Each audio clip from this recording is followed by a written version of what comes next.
ఇప్పుడు థాలీపీత్ ఎలా చేయాలో చూద్దాం. ముందుగా థాలీపీత్ చేసుకోవడానికి ఒక బౌల్లో 1 కప్పు సజ్జ పిండిని తీసుకున్నాము. అలాగే 1 కప్పు బియ్యం పిండిని తీసుకుందాము. ఒక పెద్ద సైజు ఆనియన్ ని సన్నగా ఇలా తురుముకొని వేసుకోవాలి. కొత్తిమీర సన్నగా కట్ చేసి వేసుకుందాము.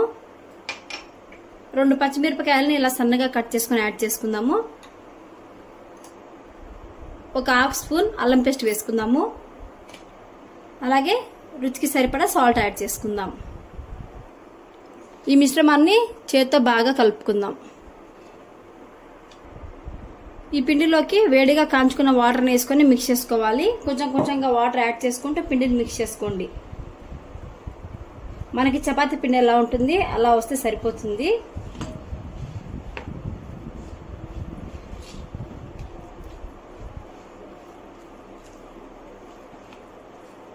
తగినన్ని వాటర్ యాడ్ చేసుకోండి. చూసుకొని యాడ్ చేసుకోండి వాటర్. పిండి మరీ మెత్తగా అయిపోతే మనకి పురుపురుగా అయిపోతుంది కదా, ఒకలా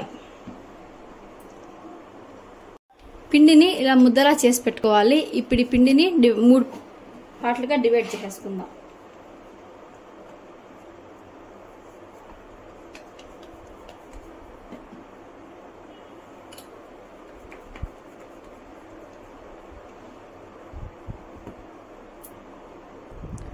ఇప్పుడు ఒక ప్లాస్టిక్ పేపర్ని కానీ బటర్ పేపర్ని కానీ తీసుకోవాలి.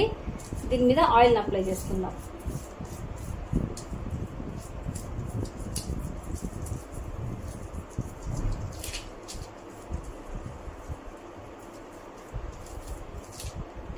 ఇలా ఆయిల్ అప్లై చేసుకున్న తర్వాత మనం ముందుగా రెడీ చేసి పెట్టుకున్న ముద్ద ఉంది కదా, ఈ సద్దపిండి ముద్దను తీసుకొని బాగా ప్రెస్ చేసుకుందాం.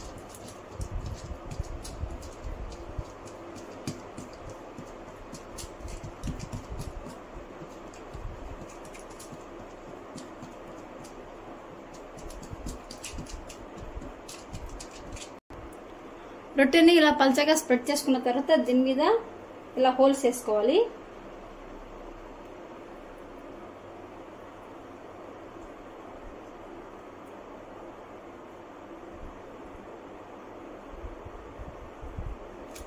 ఇప్పుడు ఈ రొట్టెని కాల్చుకుందాం.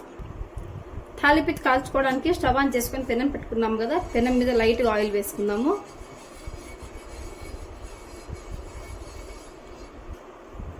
పెనం వేడెక్కింది. ఇప్పుడు మనం రెడీ చేసి పెట్టుకున్న థాలీపీత్ని వేసుకుందాం. ఇలా హోల్స్ పెట్టడం వల్ల మనకు థాలీపీత్ అనేది అన్ని పక్కల బాగా కాలుతుంది.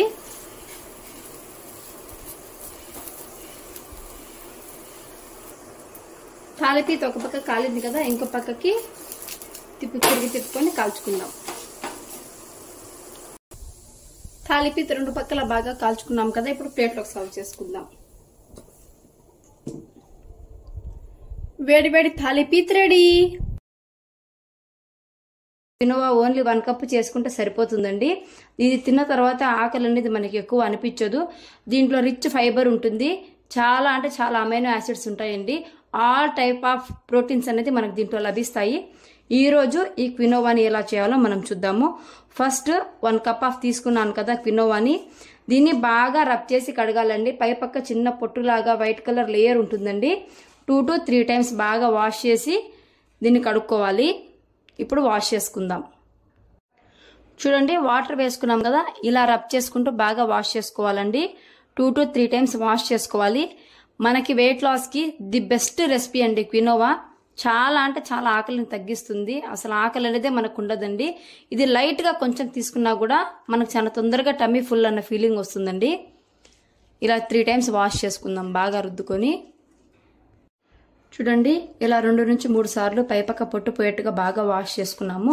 పొట్టు ఉన్నట్లయితే మనకు కొంచెం చేదుగా వగరుగా అనిపిస్తుందండి. అందుకని పొట్టు పోయేంత వరకు బాగా వాష్ చేసుకోవాలి.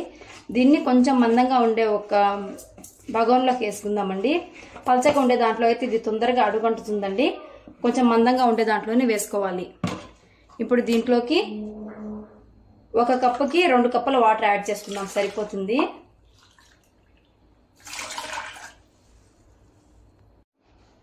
అలాగే ఒక చిటికెడు సాల్ట్ వేసుకుందాము. ఎక్కువ సాల్ట్ వేసుకోవద్దండి, కొంచెం అయితే సరిపోతుంది. ఇప్పుడు స్టవ్ ఆన్ చేసి పెట్టుకుందాం. స్టవ్ ఆన్ చేసి పెట్టుకున్నాము. లో టు మీడియం ఫ్లేమ్లోనే బాగా కుక్ చేసుకోవాలి. మధ్య మధ్యలో కలుపుకుంటూ ఉండాలండి. ఇది చాలా తొందరగా అడుగంటుతుంది. చేసుకుందాం. చూడండి క్వినోవా ఇలా ఉడుకుతుంది కదా, కలుపుకుంటూ ఉడికించుకోవాలి, లేదంటే కింది పక్క అడుగడుతుంది. కేర్ఫుల్గా బాయిల్ చేసుకోవాలి. చూడండి బాగా బాయిల్ అయిపోయింది, కొంచెం కూడా అడుగంటకుండా. ఇప్పుడు స్టవ్ ఆఫ్ చేసేసుకుందాం. చూడండి హెల్దీ క్వినోవా రెసిపీ రెడీ. ముందుగా పప్పు చేసుకోవడానికి పప్పుని 2-3 సార్లు బాగా వాష్ చేసుకొని 1/2 అవర్ నానబెట్టుకున్నాము. ఈ నానబెట్టుకున్న పప్పులోకి 1 కప్పు పప్పుకి 4 కప్పుల వాటర్ యాడ్ చేసుకోవాలి. అలాగే రుచికి సరిపడా సాల్ట్, 1 స్పూన్ కారం, చిటికెడు పసుపు, ఇవన్నీ బాగా మిక్స్ చేసుకొని 3 విజిల్స్ వచ్చేంత వరకు కుక్ చేసుకోవాలి. పప్పుని 3 విజిల్స్ వచ్చేంత వరకు కుక్ చేసుకున్నాము. ఒకసారి మూత ఓపెన్ చేసి ఇలా బాగా మ్యాష్ చేసుకోవాలి.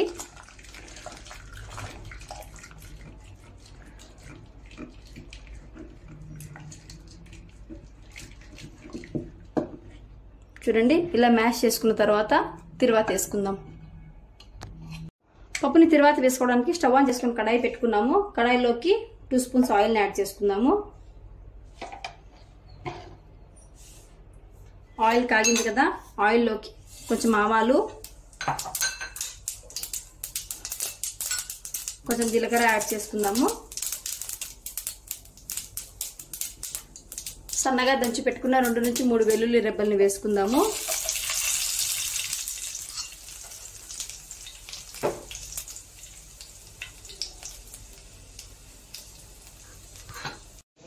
వెల్లుల్లి వేగిన తర్వాత సన్నగా పొడుగ్గా కట్ చేసి పెట్టుకున్న ఆనియన్స్ని యాడ్ చేసుకుందాము.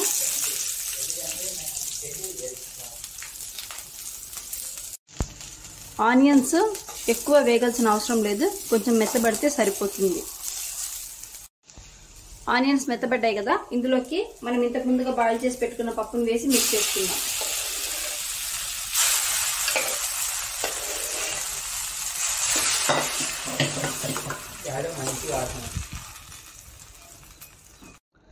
పప్పునంతా ఇలా వేసి బాగా కలుపుకున్న తర్వాత కొంచెం వాటర్ యాడ్ చేసుకుందాము. ఇలా కొన్ని వాటర్ యాడ్ చేసేసుకొని ఒక 5 మినిట్స్ కుక్ చేసుకుంటే సరిపోతుంది. 5 మినిట్స్ పప్పుని బాగా కుక్ చేసుకున్నాము. చూడండి ఎంత బాగా ఉడుకుతుందో. ఫైనల్గా కొంచెం కొత్తిమీరతో గార్నిష్ చేసుకుని స్టవ్ ఆఫ్ చేసుకుందాం. ఫైనల్గా పప్పు రెడీ. పంకిన్ కర్రీ చేసుకోవడానికి ముందుగా స్టవ్ ఆన్ చేసుకుని కడాయి పెట్టుకున్నాము. ఇందులోకి కొంచెం ఆయిల్ వేసుకుందాం. ఆయిల్లోకి కొంచెం ఆవాలు యాడ్ చేసుకుందాం. ఆవాలు బాగా వేగాయి కదా, ఇందులోకి ఆనియన్స్ వేసుకుందాం. అలాగే కట్ చేసి పెట్టుకున్న 2 పచ్చిమిరపకాయలు, 1 రెమ్మ కరివేపాకు వేసుకుందాం. ఆనియన్స్ గోల్డెన్ బ్రౌన్ కలర్ వచ్చేంత వరకు వేయించుకుందాం. ఆనియన్స్ బాగా వేగాయి కదా, ఇందులోకి కొంచెం అల్లం పేస్ట్, కొంచెం పసుపు యాడ్ చేసుకుందాం. చూడండి అల్లం పేస్ట్ బాగా వేగింది కదా, ఇందులోకి ఒక 1/2 స్పూన్ కారం వేసుకుందాం. కారం పచ్చివాసన రాకుండా బాగా వేయించుకుందాము. చూడండి కారం బాగా వేగింది. ఇందులోకి ముందుగా కట్ చేసి ఇలా వాష్ చేసి పెట్టుకున్న గుమ్మడికాయని వేసుకుందాము. ఒకసారి బాగా మిక్స్ చేసుకుందాం. చూడండి బాగా మిక్స్ చేసుకున్నాం కదా, ఇప్పుడు రుచికి సరిపడా సాల్ట్ యాడ్ చేసుకుందాము. సాల్ట్ యాడ్ చేసుకొని స్టవ్ లో ఫ్లేమ్ లో పెట్టుకోవాలి. స్టవ్ లో ఫ్లేమ్ లో పెట్టుకొని మూత పెట్టుకొని మనకి పంకిన్ అంతా సాఫ్ట్ గా మెత్తబడిపోవాలి, అంతవరకు కుక్ చేసుకుందాం. మిక్స్ చేసుకుంటూ ఉండాలి, లేదంటే అడుగంటుకుంటుంది. చూడండి పంకిన్ బాగా కుక్ అయింది, ఒకసారి చూపిస్తాను. ఎంత మెత్తగా అయిపోయిందో. కర్రీ రెడీ అయిపోయిందండి. మనం స్టవ్ ఆఫ్ చేసేసుకొని బౌల్లో సర్వ్ చేసుకుందాం. చూడండి వేడి వేడి పంకిన్ కర్రీ రెడీ. ఇప్పుడు ఫ్రూట్ కస్టర్డ్ ఎలా చేయాలో చూద్దాం. ఫ్రూట్ కస్టర్డ్ చేసుకోవడానికి ముందుగా ఒక కడాయి తీసుకొని కడాయిలోకి 2 కప్పులు పాలను తీసుకొని బాగా కాంచుకుందాము. పాలు బాగా ఉడకాలి. పాలు బాగా కాగుతున్నాయి కదా, ఇలా పాలు బాగా ఉడికేటప్పుడు కస్టర్డ్ పౌడర్ని తీసుకొని గోరువెచ్చని నీళ్ళలో ఉంటలు లేకుండా బాగా కలుపుకోవాలి. ఈ మిశ్రమాన్ని పాలలోకి యాడ్ చేసుకుందాం. ఇప్పుడు పాలని కస్టర్డ్ పౌడర్ని కలిపి బాగా కుక్ చేసుకోవాలి. మీడియం ఫ్లేమ్లో పెట్టుకొని కుక్ చేసుకోండి, అసలు ఉంటలు అనేది ఉండకూడదు. చూడండి, మనకి బ్యాటర్ అనేది కొంచెం థిక్ అయింది కదా, ఈ టైంలో ఒక 2 స్పూన్స్ షుగర్ని యాడ్ చేసుకుందాం. ఇప్పుడు బాగా మిక్స్ చేసుకొని బ్యాటర్ అంతా థిక్ అయ్యేంత వరకు కుక్ చేసుకుందాం. చూడండి, మనకి బ్యాటర్ అనేది బాగా థిక్ అయింది కదా, ఇప్పుడు స్టవ్ ఆఫ్ చేసేసుకుందాం.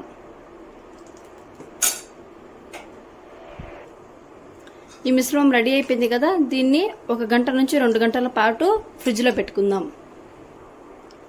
కస్టర్డ్ని 2 అవర్స్ మనము ఫ్రిడ్జ్లో పెట్టుకున్నాము. చూడండి బ్యాటర్ ఎంత బాగా వచ్చిందో. దీంట్లోకి కట్ చేసి పెట్టుకున్న యాపిల్స్, కట్ చేసి పెట్టుకున్న గ్రేప్స్, అలాగే పోమోగ్రానేట్, బనానా, ఇలా మీ దగ్గర ఏ ఫ్రూట్స్ ఉంటే ఆ ఫ్రూట్స్ అన్నిటిని యాడ్ చేసుకోవచ్చు.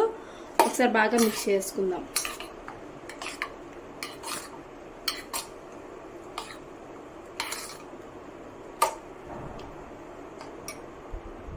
Tasty fruit custard ready. ఇప్పుడు దాలియా ఎలా ప్రిపేర్ చేయాలో చూద్దాం. దాలియా చేసుకోవడానికి ముందుగా స్టవ్ ఆన్ చేసుకుని కడాయి పెట్టుకున్నాము. కడాయిలోకి 1 కప్పు గోధుమ రవ్వను యాడ్ చేసుకుందాము. గోధుమ రవ్వని స్టవ్ లో ఫ్లేమ్లో పెట్టుకొని ఒక 2 నుంచి 3 నిమిషాలు బాగా వేయించుకోవాలి.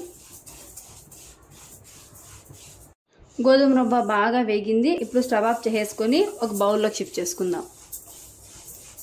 దాలియా చేసుకోవడానికి స్టవ్ ఆన్ చేసి ప్రెషర్ కుక్కర్ పెట్టుకున్నాము. కుక్కర్లోకి 2 స్పూన్స్ ఆయిల్ యాడ్ చేసుకుందాం.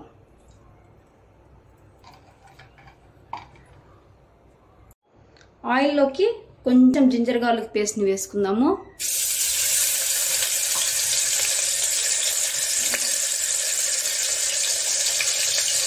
అలాగే చిటికెడు ఇంగువని వేసుకుందాము.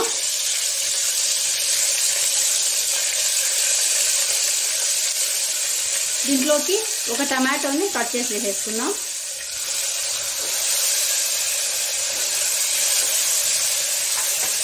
టమాటా 2 నిమిషాలు బాగా మగ్గనిద్దాము. టమాటాస్ మగ్గాయి కదా, ఇందులోకి గ్రీన్ పీస్ వేసుకుందాము. 1 కప్పు గ్రీన్ పీస్ వేస్తున్నాను. అలాగే ఒక క్యారెట్ని కట్ చేసి క్యారెట్ని కూడా యాడ్ చేసుకుందాం. ఇవి కొద్దిసేపు బాగా మగ్గనిద్దాము. వెజ్జెస్ అన్ని బాగా వేగాయి కదా, దీంట్లోకి చిటికెడు పసుపు, రుచికి సరిపడా సాల్ట్ యాడ్ చేసుకుందాము. ఇప్పుడు దీంట్లోకి మనం ముందే వేయించి పెట్టుకున్న గోధుమ రవ్వను యాడ్ చేసేసుకుందాము.